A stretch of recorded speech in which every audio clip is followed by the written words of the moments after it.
네, 안녕하세요. 우리 차이나 기업 전문 강사 임영입니다. 우리 차이나는요, 지난 10년 동안 온라인 중국어 교육 외기를 달려온 중국어 전문 교육 기업입니다.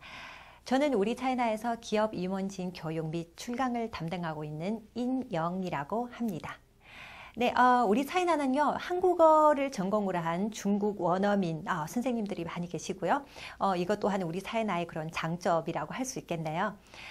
전화 화상 중국어나 그리고 기업 출강에 대한 문의는요, 지금 화면에 보이는 대표번호 1877-8883번 또는 홈페이지 www.urichina.com으로 연락을 해주시면 되겠습니다.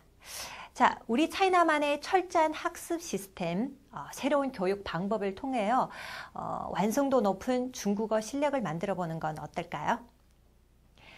제1탄에서 중국 비즈니스는 회의, 미팅에서 끝나는 게 아니라 식사 자리 또는 술자리로 이어지는 경우가 많다고 말씀드렸죠.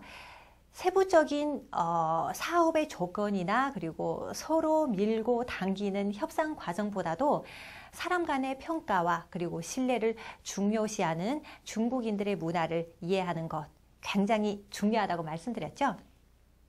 그래서요, 중국의 음주 문화를 모르고 중국에서 일을 진행한다는 건 아주 어려운 일입니다. 중국어에 이런 말이 있어요. 饭局不是万能的但没有饭局是万万不能的. 네, 무슨 뜻이냐면요. 회식은 만능이 아니지만 정말 손님 접대 이런 회식이 없으면 결코 안 된다라는 표현인데요. 좀 길죠? 한 번 더 얘기해 볼게요. 饭局不是万能的但没有饭局是万万不能的. 자, 여기에서 饭局는 회식이라는 뜻이 되겠고요. 饭局不是万能的 그러면 맞는 게 아닙니다. 但没有饭局是万万不能的. 없으면 결코 안 된다. 다시 한번 해볼게요. 饭局不是万能的但没有饭局是万万不能的. 네, 물론 좀 어려운 말이지만요. 전혀 중국어를 할 줄 모르는 사람이 이런 말 한마디만 외워뒀다가 하면요. 다른 분들 얼마나 좋아하시겠어요. 이 사람은 중국어를 잘 못하지만 중국 문화에 대한 이해는 아주 높은 사람이구나 라고 보는 눈이 완전히 달라지겠죠. 네, 정말 그런 말 한마디가 자리의 분위기와 흐름을 완전히 바꿔놓는 경우를 저는 자주 보았거든요. 제가 아는 분은요, 또 노래를 잘 못하시고요. 중국어도 잘 못하시는데 노래 한 곡 잘 배우셔서 사업에 아주 큰 도움이 되었다고 하시더라고요. 네, 혹시 프랑스에서 시작된 인터내셔널가라는 걸 들어보셨나요? 네, 처음 프랑스에서 시작을 해서요. 그 뒤로 소련 그리고 중국 등 몇몇 사회주의 국가에서도 정말 공산당가로 불리우기 시작했잖아요. 지금 뒤에 화면으로 보이는 악보의 노래인데요. 젊은이들 중에는 이런 노래를 알고 있는 사람들은 좀 드물고요. 그리고 또 중국에서 나이가 지긋하신 분들이라면 이 노래의 향수를 누구나 가지고 계시거든요. 우리로 치면요, 새말 노래 정도라고 해야 될까요? 중국어를 잘 못하는 그런 한국 사람이 노래방에서 이런 노래를 부른다면 얼마나 대견하시겠어요. 그렇죠? 그래서 항상 인기 만점이고요. 술자리가 잘 풀린다고 하시더라고요. 자, 서론이 길었는데요. 일단 식당에 들어서면요. 앉는 자리부터 신경 써야겠죠? 자리 배정은요, 접대하는 측에서 하는데요. 한국에서도 조금 그렇지만 중국에서는 한국보다도 훨씬 더 상석, 하석의 개념이 명확하기 때문에 아무 자리에나 앉으면 안 됩니다. 중국 사람들은요, 앉은 자리 위치로 그 사람의 지위나 그리고 직책 등을 알 수 있습니다. 입구에서 맞은편, 즉 문을 마주본 자리가 제일 높은 손님이 앉는 자리입니다. 그리고요, 그 사람의 좌측은 접대하는 측에 제일 높은 사람이 앉는 자리고요. 그리고 오른쪽은 그 사람 다음의 위치입니다. 앉는 자리를 자세히 살펴두면요, 술을 권하거나 그리고 음식을 권할 때 당황하지 않으실 겁니다. 네, 지정해주는 자리에 앉으면서 시시라고 인사를 하면 되겠죠. 모두 자리를 잡으면요, 접대하는 측에서 한 사람씩 소개를 할 거예요. 그러면 악수를 하면서 역시 니하오 라고 인사를 하면 됩니다. 보통 처음 소개되는 사람이 제일 높은 분이에요.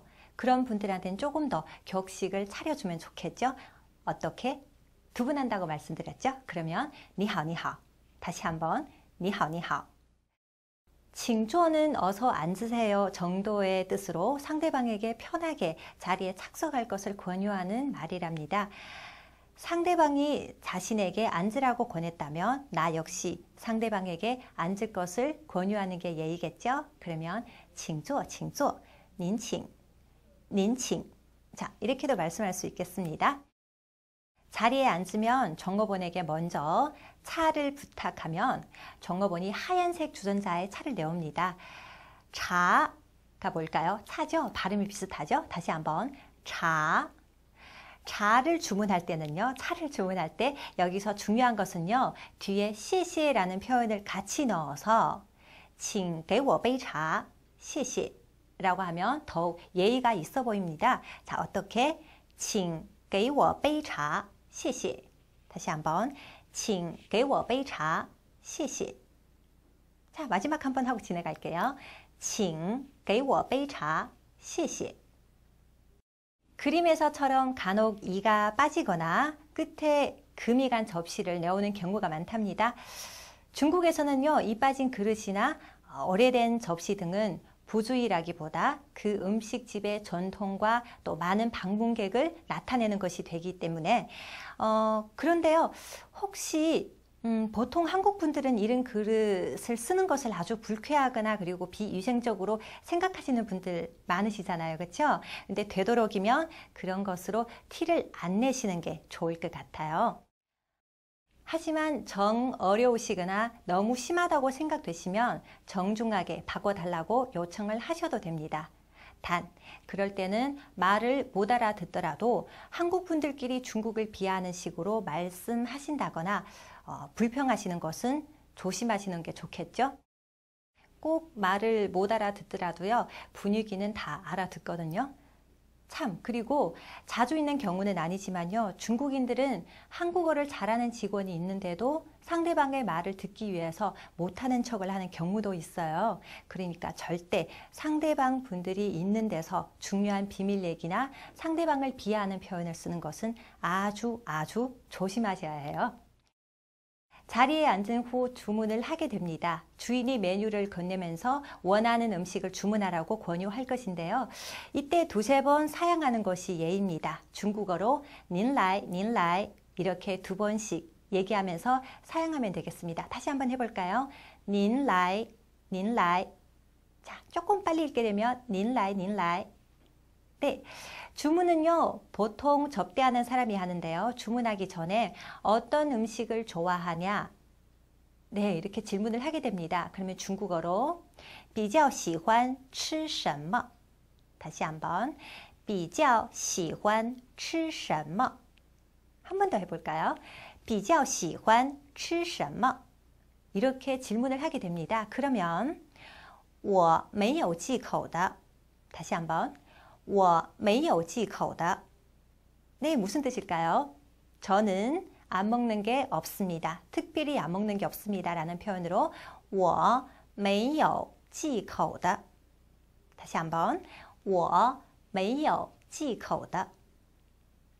네, 그런데요, 정말 못 먹는 음식이 있을 경우 솔직히 얘기하는 것도 예의에 어긋나지 않아요. 예를 들면 我不喜欢吃 땡땡땡. 그러면 나는 어떤 것을 못 먹습니다. 다시 한번 我不喜欢吃 뭐뭐뭐가 되겠죠? 예를 들면요, 한국인들이 정말 잘 못 먹는 중국 음식 중 하나, 그게 뭘까요? 시앙차이, 또 고수 혹은 고소라고도 하더라고요. 그렇죠? 그러면 시앙차이를 빼달라고 하면요, 我不喜欢吃香菜我不喜欢吃香菜 혹은 不要香菜不要香菜 다시 한번 해볼까요? 我不喜欢吃香菜 혹은 不要香菜不要香菜 중국에서 식당에 가시면요, 흔히 볼 수 있는 원탁 식탁이 낯설어 불편함을 느끼신 분들 분명히 계실 거예요. 중국식 원탁은 보통 8명에서 한 10명 정도 앉게 되는데요. 원탁 위에 보시면요, 유리판을 돌리면서 요리를 집게 됩니다. 요리를 집는데도 예의가 있어요. 보통 중국에서 자기 앞에 요리만 먹는 것이 예의고요. 먼 곳의 음식은 집지 않습니다. 주인은요, 요리 하나씩 올라올 때마다 손님 앞에 놓이게 돌려줍니다. 이때 손님에게 직접 요리를 집어주기도 하고요, 권하기도 합니다. 원하는 요리가 멀리 있을 때는요, 유리판을 돌리는 것은 물론 문제가 없죠. 다만 돌릴 때는요, 꼭 다른 사람이 요리를 집는지를 확인하고 돌리면 됩니다. 그리고요, 술잔이나 그리고 앞접시 등은요, 유리판을 돌릴 때 부딪히지 않게끔 조금 거리를 두고 놓는 것이 좋습니다. 중국에서는요, 공용 젓가락을 쓰는 경우가 있어요. 공용 젓가락이 있을 경우에는 요리의 오른쪽에 두고 다시 돌리시면 됩니다. 그리고요, 음식이 올라왔을 때 주인은 음식에 대해서 설명을 해주거나 혹은 요리를 권할 겁니다. 그러면 드시고 맛이 괜찮으면 뭘까요? 好吃라는 표현을 쓰면 됩니다. 好吃 해볼까요? 好吃 그러면 정말로 맛있어요. 진짜 맛있어요. 이럴 때는 2번씩 중복하면 뭐예요? 강조라는 뜻이 있다고 했죠. 그래서 한 번보다는 2번씩 好吃好吃 다시 한번 好吃好吃 이렇게 얘기하는 것이 진짜 맛있구나 라고 중국 사람들은 받아들입니다. 대접하는 음식이 맛있다는 얘기를 들었을 때 너무 좋아하겠죠? 그것도 외국 사람들한테 듣게 되면요. 술을 권할 때도 순서가 있습니다. 첫 잔은 보통 자리에서 가장 지위가 높은 사람이 권합니다. 첫 잔을 들 때요, 다소 길고 또 거창한 그런 건배사를 듣게 되는데요. 이는 역시 가장 지위가 높은 사람이 시작을 해서 서로 술을 권하게 됩니다. 건배사가 끝나면 주인에게 谢谢您的款待 다시 한번요. 谢谢您的款待 시시는 알겠죠? 네, 아시겠죠? 고맙습니다, 감사합니다 라는 뜻이고요. 您的款待는 초대해 주셔서 고맙습니다, 초대해 주셔서 감사합니다 라고 답을 해주면 되겠죠? 다시 한번 연습하고 지나갈게요. 谢谢您的款待谢谢您的款待 네. 보통 요리 하나 오를 때마다 술을 권하게 됩니다. 술을 받으실 때는요, 고맙다는 의미, 谢谢 그쵸? 그리고 좋습니다 라는 뜻으로 하하하 이거는 2번씩 얘기해 주는 게 좋다고 했었죠. 시시시시 혹은 하하하 하면서 술을 받으면 되겠고요.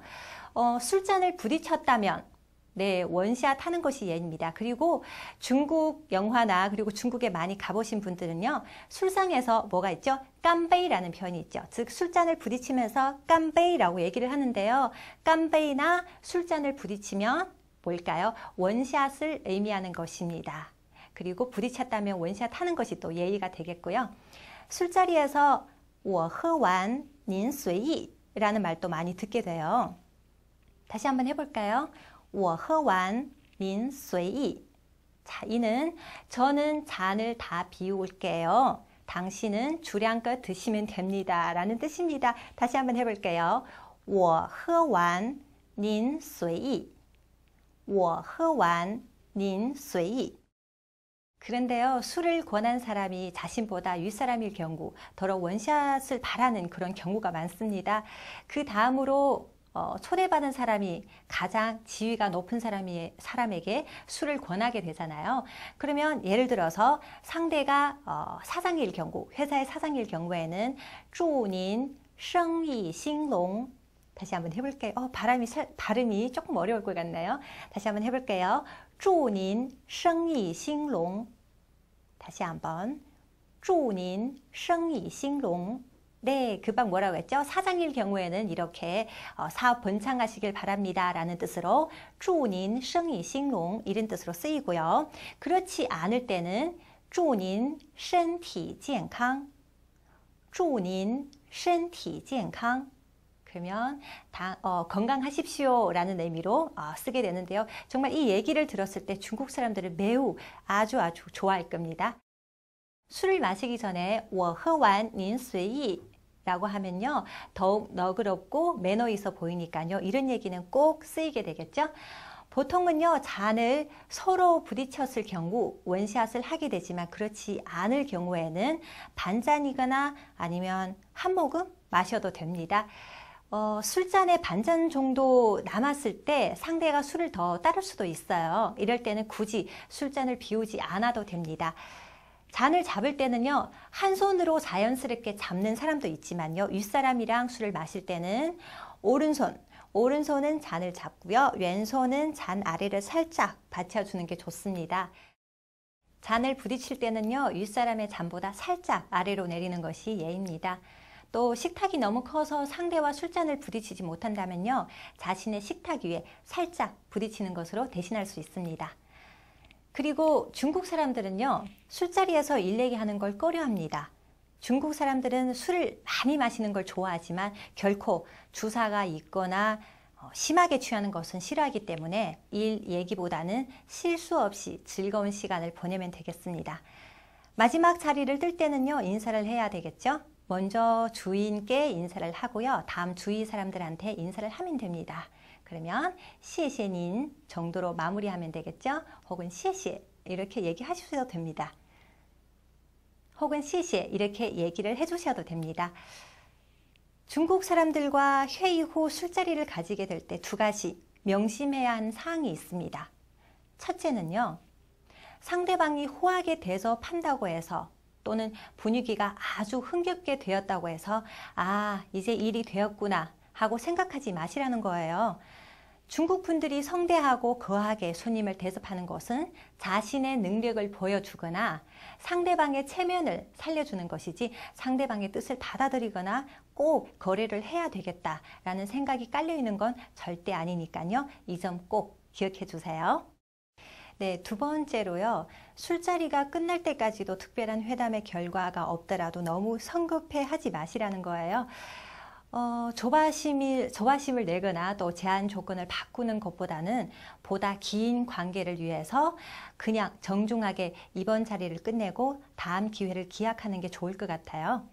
한국 분들은 이럴 때 다음에 다시 뵐 기회가 있었으면 좋겠습니다. 또는 다음에 제가 모시겠습니다 등으로 얘기하죠. 그러면 중국어로는 下次我请이라는 표현을 써요. 근데 下次我请은 조금 더 친한 사이에서 많이 쓰고요. 조금 더 정중하게 얘기를 할 때는 下次我请 뒤에 希望您赏脸. 다시 한번 쭉 이어서 얘기해 볼게요. 下次我请希望您能赏脸. 다시 한번 下次我请希望您能赏脸. 네. 이제는 중국 분들과의 미팅에 조금은 자신감이 생기셨나요? 설사 유창한 중국어가 아니더라도요, 중국의 문화와 그리고 습관을 이해한다면 같은 출장이라도 중국을 보는 시각이 달라질 것입니다. 그리고요, 하루 단 10분씩이라도 진짜 중국 선생님들에게 전화나 화상통화를 통해서 한마디씩 배우다 보면요, 특별히 학원을 가거나 교과서를 보고 앉아서 단어를 계속 외우지 않아도 자연스럽게 실력이 쑥쑥 늘고 중국인들과 얘기하는 것이 전혀 두렵지 않은 걸 느끼실 거예요. 그런 점에서 정말 화상 중국어는 효과가 아주 좋더라고요. 그럼 우리 차이나에서 좀 더 많은 비디오를 마련해서 무료로 배포해 드릴 거예요. 그리고 아까 말씀드린 것처럼 저는 기업 출강이나 단체 특강이 전문이니까요. 혹시 필요하신 분들은 아래 주소로 연락해 주시고요. 그럼 지금까지 우리 차이나 기업 전문 강사 임영희였습니다. 감사합니다.